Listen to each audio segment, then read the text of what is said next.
In the meantime, Gabe Grifoni is the CEO and co-founder of Rufus Labs.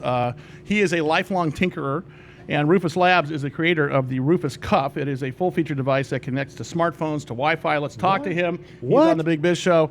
Gabe, how are you, sir? Good to have you. Hey, I'm good. Thank you very much for having me on the show today. I appreciate it. What does it mean when they say you're a lifelong tinkerer? What does that mean? Tinkerer. Yeah, I guess in the wrong context that could be taken wrong. But I grew up, my grandfather owned a hardware store. I grew up working there. So I grew up soldering, Velcroing, basically building and tinkering with everything from, since I was 7 or 8 years old working in that hardware store. All right, I think I started. So tell us about Rufus Labs. What are you guys all about? Yeah, so Rufus Labs is a wearable technology company. We build the Rufus Cuff, which is think of it like a tablet device, but miniaturized on your arm. It's a wrist computer, so we bring all that functionality to our users' wrist hands-free. You have everything you would have on a Android-style device, but it's down on your arm. You've got voice and video calls. We have a lot of applications, both on the consumer side and the industrial sector, that we're really excited about. These are you cool. may have seen this on Dick Tracy back in 1965. And Apple copied these guys. By the way, the Apple Watch is taking a big nut-filled you-know-what and laying on the yard. Yeah, it's a big, stinky Rottweiler pile in the front yard. It's not this thing. Have you seen what these guys can do, though? No, but I'll tell you what. I spent about 20 minutes on the Rufus Labs website today. Apple this is Watch. what Apple should have done. Yeah, right, Apple Watch Gabe? is too small. Yeah.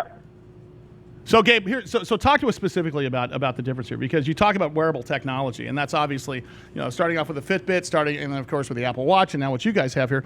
Talk about the difference between a successful brand of wearable technology and sort of currently what's in the marketplace, because you guys really have a differentiator and a tiebreaker here. Yeah, I think that what everyone, like if you look at Fitbit, you look at Apple Watch, I think they're all great devices in their respective categories and what they do. They're all really focused on, redundancies of the smartphone and personal fitness and health. That's really their big focus. For us, we're different. We want to bring that full computing to the arm. We want to get rid of everything in the pockets. Apple and Google and those guys, they have a vested interest in keeping that smartphone and everything in your pocket because they're making a lot of money off of it. We see everyone going to the point where you don't need to have those, horrible rectangular lines in your pockets anymore and carry those things around. Wallet, keys, and phone should all go away in the next 5 to 10 years. What's the platform that it uses? In other words, is it iOS? Is it what runs this thing? Yeah, it runs on Android, so we're really happy that there's open source Android out there. It runs the full Android OS, so a lot of that's another differentiator too. Is most devices out there run Watch OS or Android Wear, which are stripped down versions of an OS, but we have a full OS. So if there's apps that already exist for Android, they'll work really well on the Rufus Cuff. It integrates if you want to connect to an iPhone or an Android phone. It will work with iOS or Android, but standalone, it runs the full Android operating system. Some cool stuff. His name is Gabe Grifoni. He's the CEO and co-founder of Rufus Labs. Go to rufuslabs.com. My question is this: you are in the hardware market.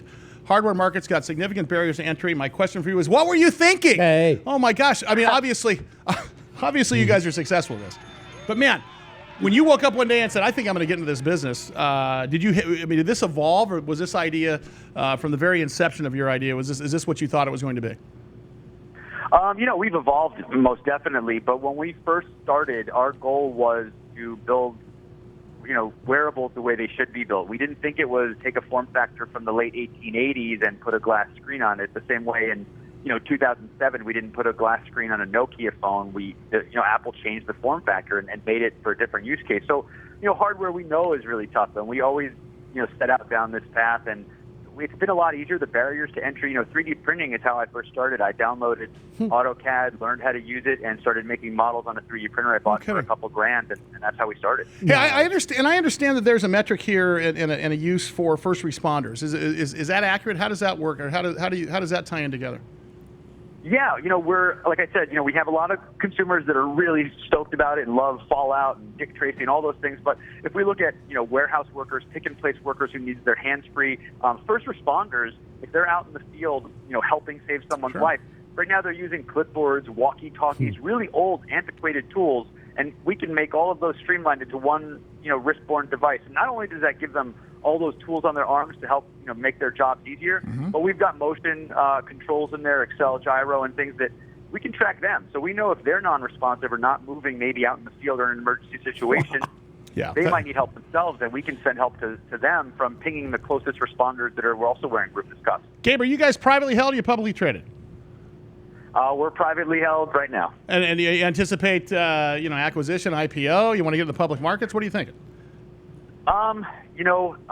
That's a long way away. We've still got a lot of work to do here, but an IPO, friendly acquisition with someone who shares a similar mindset of kind of bringing wearables into the world, not just as one device, but as an ecosystem to replace what we have and we have to carry around.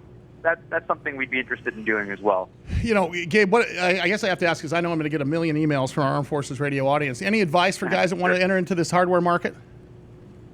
I would say one is if you're really passionate and believe the idea has legs and you can, do some research and validate that, don't listen to the people who are going to tell you no. We have so many no's of that's too big, it's crazy, and we have so many inroads now. More no's than Jimmy Durant. Because of the way we built it. Wow. And I'd say the other big advice is you're not going to be able to do it alone. So really growing that team, getting friends, co-founders, people that you trust and know who believe in your mission too. It's really important. We've got a great team here, and I'd not be on the phone with you guys today if they weren't around. Yeah. Gabe, thank you so much. Gabe Grifoni, he is rufuslabs.com. Of course, the first wearable. It's almost like a tablet on your wrist. It's kind of cool. No, it's very cool.